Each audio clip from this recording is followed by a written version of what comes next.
Assalamualaikum warahmatullahi wabarakatuh, sahabat pecinta horor dimanapun kalian berada. Di kisah kali ini saya akan menceritakan sebuah kisah yang berjudul Siksa Kubur. Tapi sebelum lanjut, ada baiknya kalian tekan tombol like video ini dan juga subscribe channel ini dan nyalakan loncengnya biar kalian tidak ketinggalan video terbaru dari channel ini.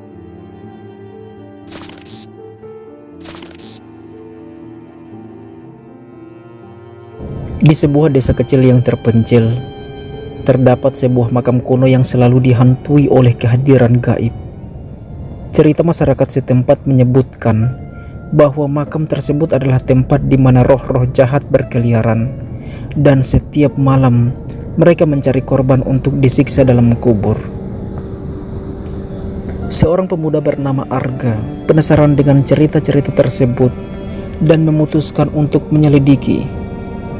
Pada suatu malam gelap, dia mengunjungi makam tersebut dengan membawa lilin dan alat deteksi paranormal.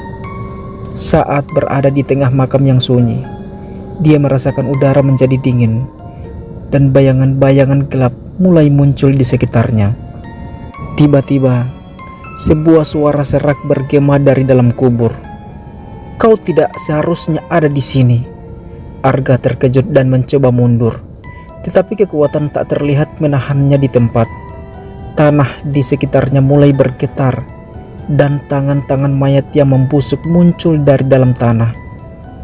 Arga berusaha berteriak, namun suaranya tenggelam oleh rintihan dan jeritan makhluk gaib. Tanah di bawahnya pun mulai membuka celah, menelaninya secara perlahan. Dia merasakan sentuhan dingin dari tangan-tangan mayat yang meraih kakinya, sementara suara-suara yang menyeramkan menggema di kegelapan. Saat Arga hampir sepenuhnya tenggelam dalam tanah, dia melihat wajah-wajah penuh penderitaan dari makhluk-makhluk yang sebelumnya menjadi korban.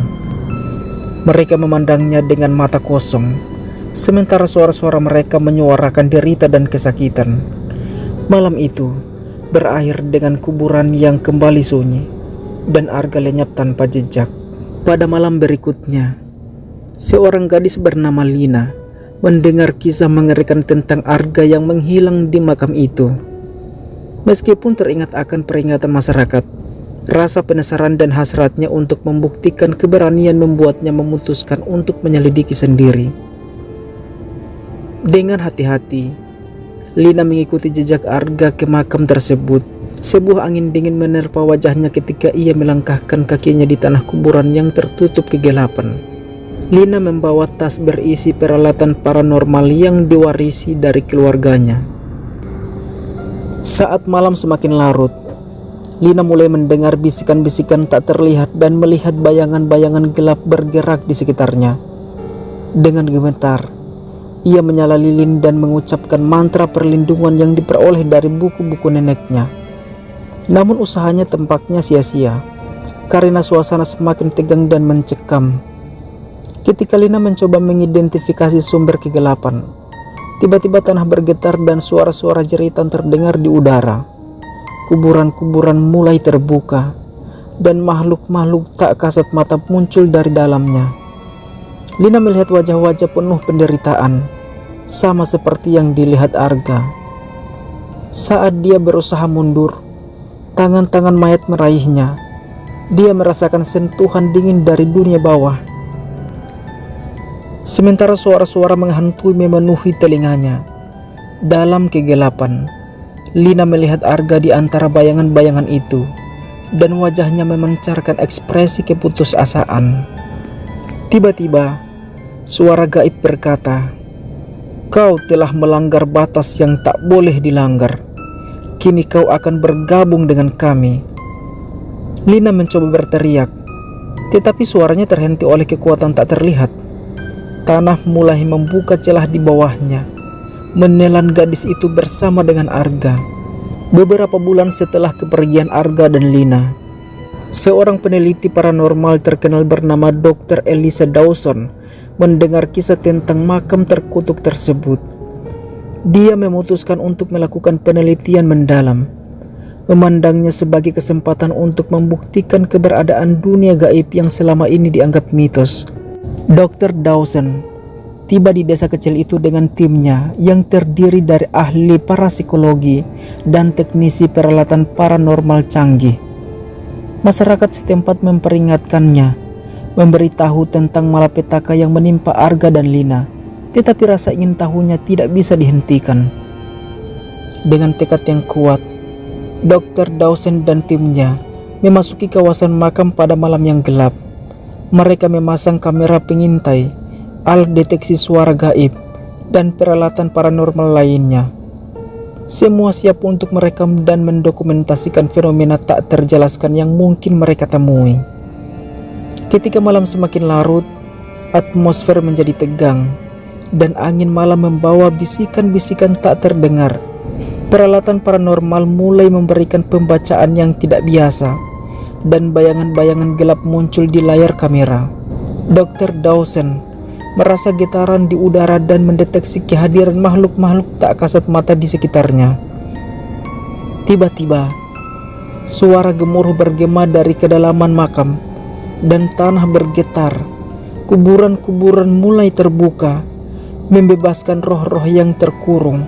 Dr. Dawson dan timnya terperangkap dalam pusaran kegelapan, sementara tangan-tangan dingin mencoba meraih mereka. Dalam usahanya untuk memahami fenomena ini, Dr. Dawson menyadari bahwa mereka terjebak di antara dua dunia hidup dan dunia roh. Saat mereka berusaha untuk melarikan diri, suara-suara gaib memohon pertolongan, dan wajah-wajah penderitaan terpampang di sekeliling mereka. Dengan keputusan sulit, Dr. Dawson mengambil keputusan untuk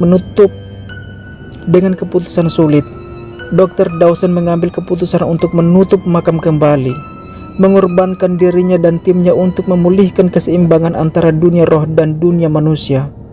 Tanah kembali menutup rapat, dan malam itu berakhir dengan keheningan yang menakutkan.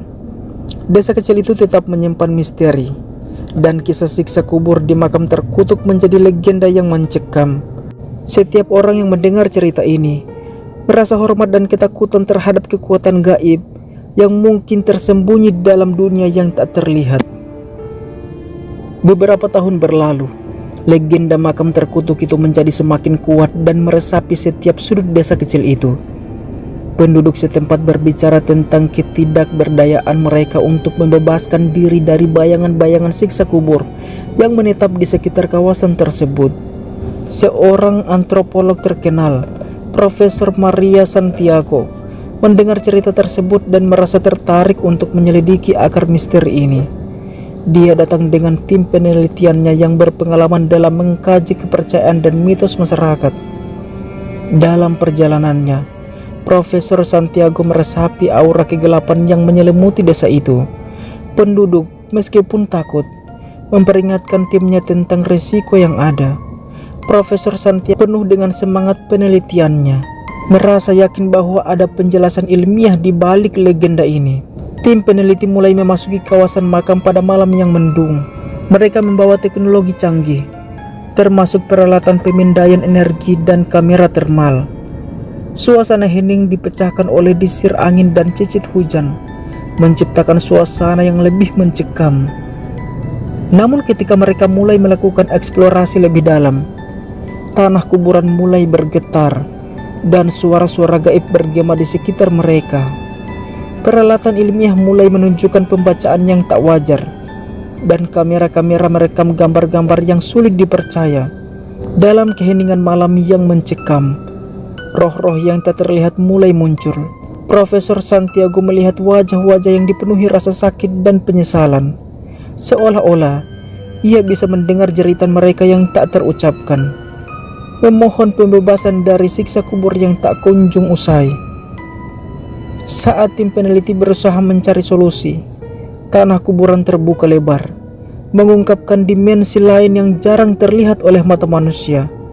Mereka melihat pemandangan yang menggambarkan kehidupan setelah mati, di mana roh-roh tersiksa mencari kedamaian yang tak pernah mereka temukan. Dengan keberanian dan pengertian yang mendalam, Profesor Santiago berbicara kepada roh-roh itu, berusaha meredakan penderitaan mereka. Namun tiba-tiba, suara gaib yang serak mengingatkan bahwa Keseimbangan telah terganggu dan tindakan mereka dapat memicu malapetaka. Dalam keputusan sulit, Profesor Santiago dan timnya memutuskan untuk meninggalkan makam itu. Mereka menutupi kembali kawasan yang terbuka, meninggalkan roh-roh yang tersiksa dengan harapan bahwa waktu akan menyembuhkan luka-luka mereka.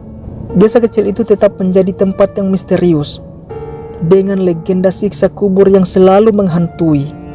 Kisah Profesor Santiago dan timnya menjadi cerita tentang keberanian dan penghormatan terhadap dunia gaib, memperingatkan setiap orang akan kekuatan yang tersembunyi di balik kisah-kisah yang diwariskan dari generasi ke generasi. Oke teman-teman, sekian kisah hari ini.